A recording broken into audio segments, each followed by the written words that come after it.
백신 희소식은 나왔지만 근래 들어 세계 코로나19 상황은 더 나빠졌습니다. 우리나라는 상대적으로 좀 덜한 편이긴 하지만 그래도 일일 확진자가 연일 200명대로 나오면서 정부는 수도권과 강원 지역의 사회적 거리두기 단계를 올릴 태세입니다. 자세한 소식 취재기자 연결해서 들어보겠습니다.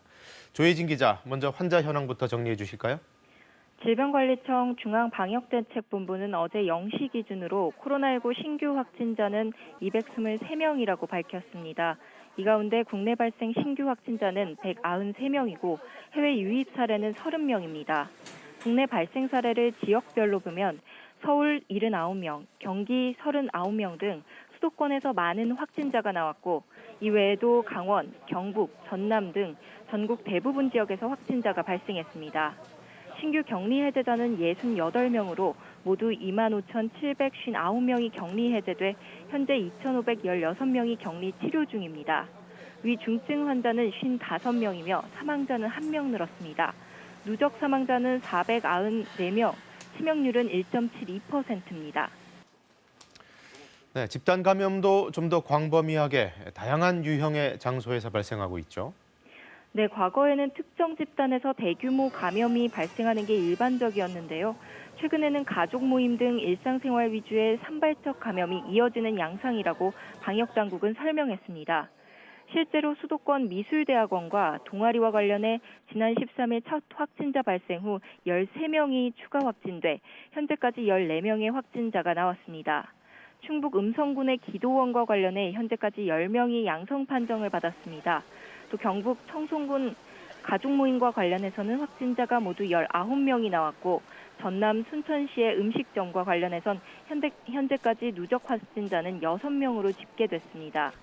전국적으로 산발적인 집단 감염이 이어지면서 국내 발생 환자는 최근 한 주간 하루 평균 122.4명으로 직전 한 주에 비해 33명 넘게 늘었습니다.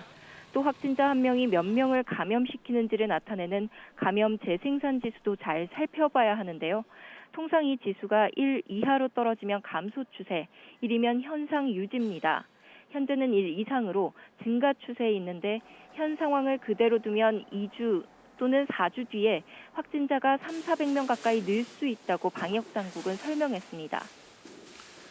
이 거리두기 격상 여부는 곧 발표가 된다고 보면 될까요?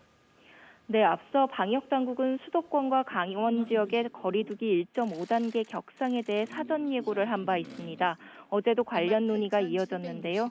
현재 수도권과 강원 지역의 거리두기 격상이 검토 중인 이유는 주간 하루 평균 확진자가 1.5단계 기준에 근접했기 때문입니다.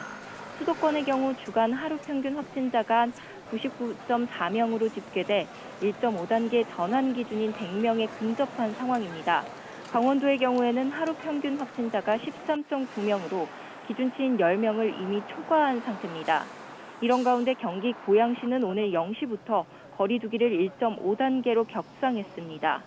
정부는 오늘 정세균 국무총리 주재로 열리는 중대본 회의에서 수도권과 강원 지역의 거리두기 1.5단계 격상 여부를 논의한 뒤 확정안을 발표할 계획입니다.